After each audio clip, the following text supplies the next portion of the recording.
Hello people. Let's say I take two people who say that they trade SMC, which means they trade the same concept.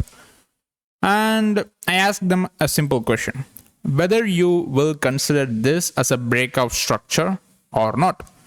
A simple question to both of those guys, and what will be the answer? Most probably the first one will say yes and the second one will say no, right? So the answer is obviously going to be different because everyone's approach to the markets is unique and different. So now let me say the next important fact. Just because your perspective and your approach to the market is different, that doesn't necessarily mean that you are doing the right thing in the market, right? I hope you guys will agree in this case, because the right thing is just one. There is only one right thing, especially when it comes to learning concepts, for example, like price action and SMC, or even let's say Elliott wave and all those things. The concept is only one. There's only one right method to trade using those concepts. So if you include and integrate your approach to that concept, that doesn't necessarily mean the right thing to do, right? So I'm just trying to find a polite way to say that you are doing the wrong thing, okay? So I just asked a simple question to those guys, and the answers usually are not the same. So let me ask the same question to you guys. What do you think? Is this a proper breakout structure, or is this not a proper breakout structure? You can obviously pause the video and guess the answer, because that's what we will be looking at in this video. Okay, so let me make this question a bit clear. If you see, the market is clearly in an uptrend like this. It gave us a pullback right here, and it gave us a valid breakout structure right here. That's fine.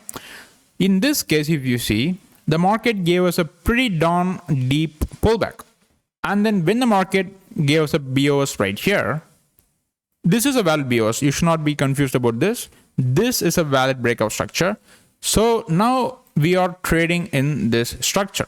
So when the market comes down and it gives us a breakout structure towards the downside, that means that the market has shifted from uptrend to downtrend, right?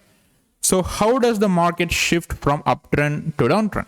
It happens in only one case, which is if you consider this as a breakout structure, a valid breakout structure, which changes the market trend.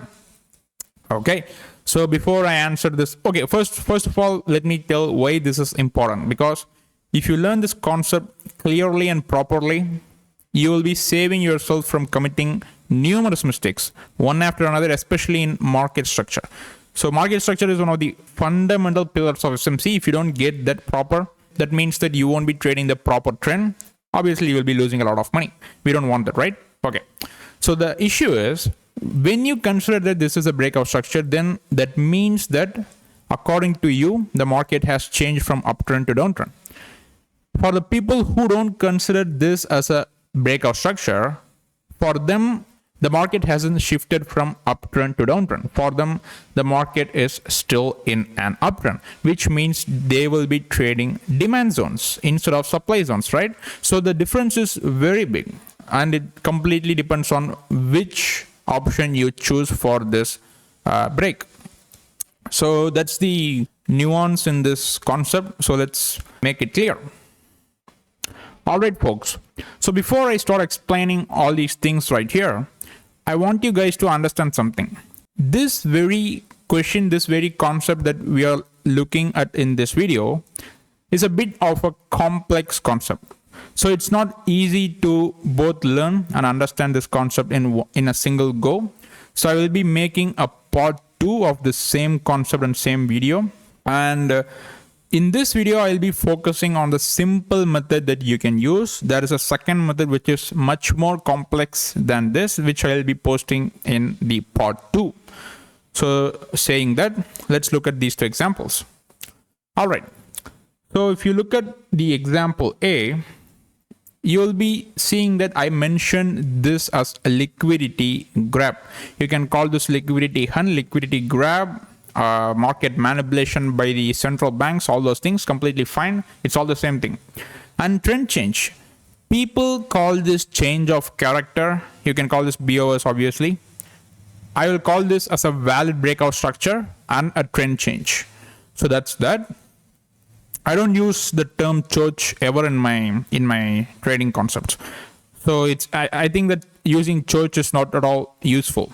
So I'll explain that later. So why did I give these two examples different names while they both look exactly the same?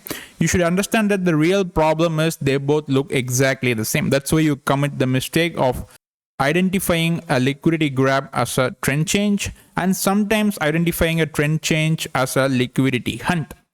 So that's completely fine.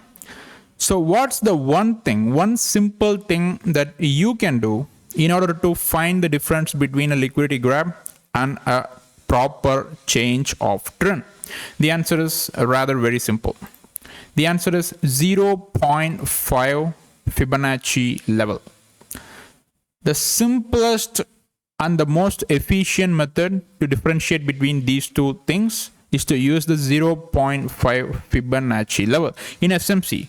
So note that when I say 0.5 Fibonacci level, that doesn't mean that all those Fibonacci trading strategies and all those things, completely not one of those things.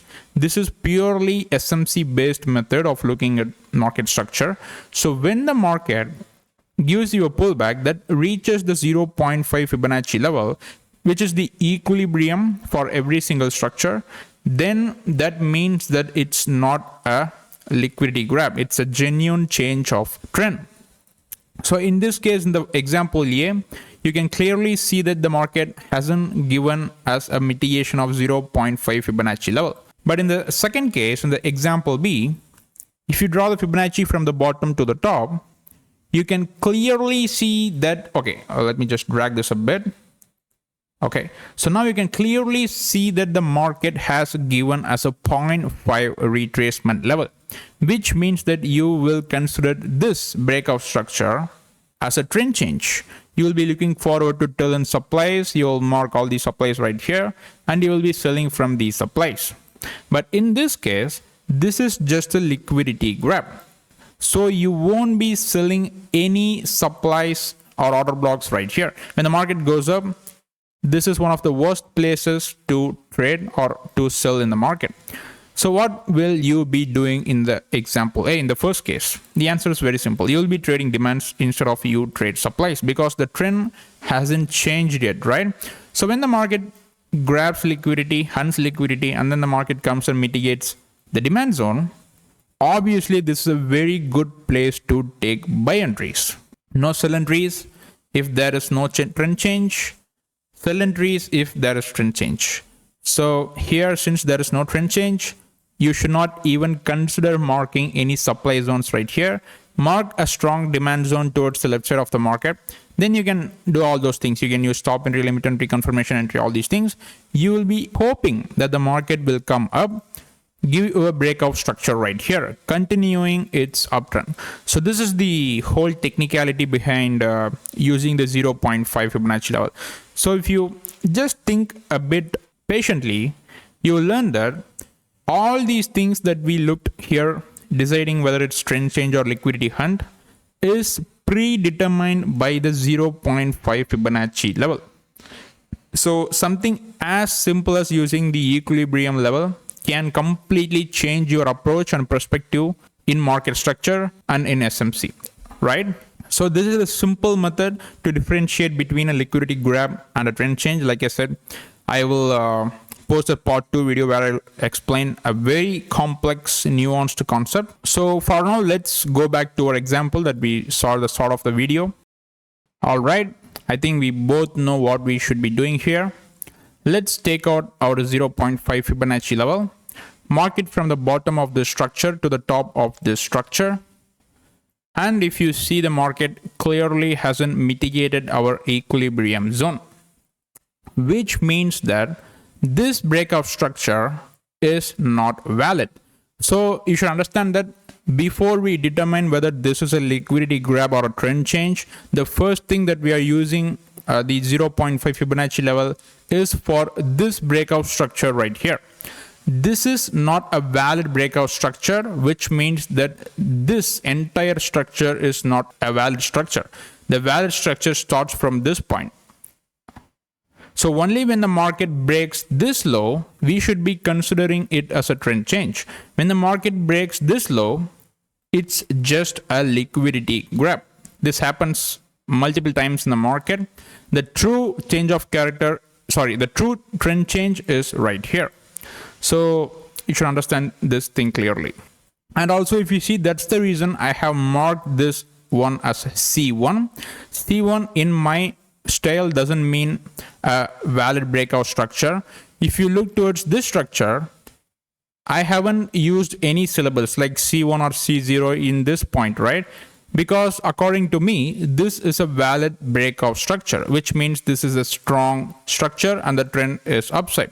But if you look towards this point, I have marked this syllable as C0, which means it's still not a valid breakout structure. So the breaking of this structure should not be considered as trend change. So these are, like I said, we will be looking at in the second part of this video. Now let's just look for 0.5 Fibonacci level. So no 0.5 Fibonacci level, no valid breakout structure. The market comes down, hunts this low of the structure. So this is just a liquidity hunt, not a change of character. So like I said, we will be trading in the demand zones instead of supply zones. This is the strongest demand zone we get in this entire structure. We have another demand zone right here, but it's not really that strong, right? Okay. So obviously you can take any types of entries in this point. Doesn't matter if it's a stop entry or a confirmation entry or a limit entry. I would suggest, if you're a beginner, go with stop entry and confirmation entry. Let's look at how all these things that we have looked at in the previous explanation turned out. Beautiful. The market skyrockets towards the upside. Let's say if you consider this as a trend change, you will be getting like 2 losing trades in this point. All these supply zones are completely destroyed by the market because that you made a simple mistake right here, just because you didn't use the 0.5 Fibonacci level right here.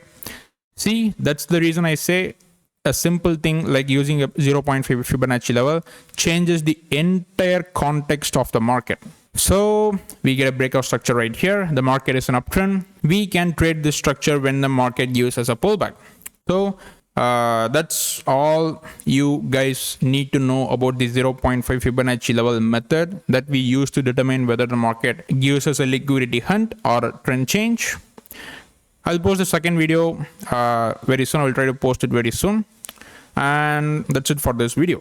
I hope you guys learned something new and valuable. I'll see you guys in the next one.